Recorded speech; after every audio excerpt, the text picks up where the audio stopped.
دوستوں، اگرچہ بڑی حد تک عید کا دن دنیا بھر کے مسلمانوں کے لیے ایک جیسا ہوتا ہے، تاہم مختلف ممالک میں اس دن کو مقامی انداز میں منانے کی روایات بھی موجود ہیں۔ مثلا ترکیہ میں اسے عام طور پر بیرام کہا جاتا ہے، جبکہ شمالی افریقہ ممالک میں اسے عید صغیر یا چھوٹی عید کے نام سے جانا جاتا ہے۔ غسل، عید کی نماز، زکوٰۃ، صدقہ فطر ادا کرنا اور ایک دوسرے سے ملنا تو عام رواج ہے، لیکن اس ویڈیو میں ہم دیکھیں گے کہ مختلف ممالک میں عید کا دن کیسے منایا جاتا ہے۔ ترکیہ میں عید الفطر کو رمضان بیرامی کا تہوار کہا جاتا ہے۔ لوگ نئے کپڑے پہنتے ہیں اور ایک دوسرے کو کہتے ہیں بیرامینیز مبارک اوسلم، جس کا مطلب ہے آپ کو عید مبارک ہو۔ عید الفطر پر عام تعطیل ہوتی ہے اور اس موقع پر سرکاری دفاتر اور اسکول عام طور پر 3 دن کے لیے بند رہتے ہیں۔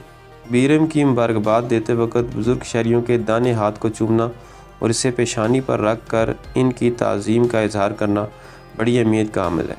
انڈونیشیا، عید الفطر کو انڈونیشیا میں لیبران کہا جاتا ہے اور یہ انڈونیشیا کی سب سے اہم تعطیل ہے۔ دیگر مسلم اقوام کی طرح انڈونیشیا میں بھی سب سے اہم روایت میں سے ایک مودک گھر واپسی ہے، یعنی بڑے شہروں میں کام کرنے والے لوگ اپنے گھر والوں کے ساتھ عید گزارنے کے لیے واپس اپنے گھروں کو جاتے ہیں۔ حلال بحلال نامی ایک رسم عید کے دوران یا اس کے بعد ادا کی جاتی ہے، جس میں دوستوں، ساتھیوں، پڑوسیوں اور رشتہ داروں سمیت ہر کسی سے معافی مانگی جاتی ہے۔ ملیشیا، دوسرے ممالک کی طرح ملیشیا میں بھی عید خوشی کا موقع ہے۔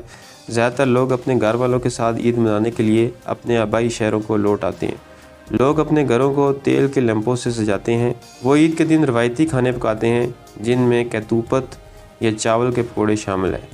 جنوب مشرقی ایشیائی ممالک میں مہمانوں کی عزت افزائی کے لیے گوشت کی ایک مقبول ڈش ریڈانگ بھی اہتمام سے تیار کی جاتی ہے۔ عید کے دن کو مقامی طور پر ہری رایا عید الفطری کہا جاتا ہے۔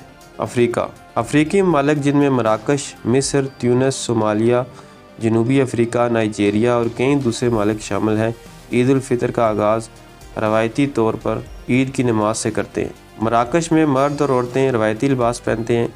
مراکش کے پائن کیکس ان کی مشہور پودینے کی چائے کے ساتھ ناشتے کا اہم حصہ ہے، جبکہ صومالیہ میں حلوہ عید کے دن کا خاص میٹھا ہے۔ آئس لینڈ میں بھی مسلمان رمضان کے روزے رکھتے ہیں۔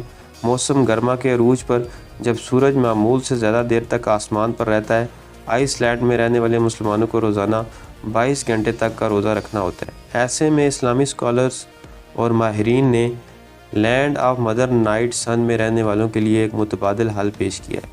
آئس لینڈ کے مسلمان قریبی ممالک کے طلوع آفتاب اور غروب آفتاب کے اوقات کی بنیاد پر اپنا روزہ رکھ سکتے ہیں یا سعودیہ عرب کے ٹائم زون کی پیروی کر سکتے ہیں۔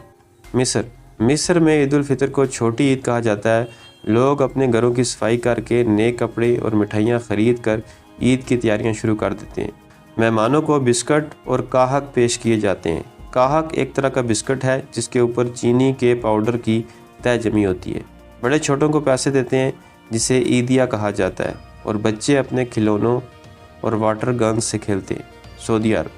سعودی عرب میں لوگ عید الفطر بڑے جوش و خروش سے مناتے ہیں۔ اس موقع پر وہ اپنے گھروں کی صفائی کرتے ہیں اور نئے کپڑے اور سجاوٹ کی اشیاء خرید کر اپنی تیاری جلد شروع کر دیتے ہیں۔ روایتی پکوان تیار کیے جاتے ہیں، جیسے کباب، بریانی وغیرہ۔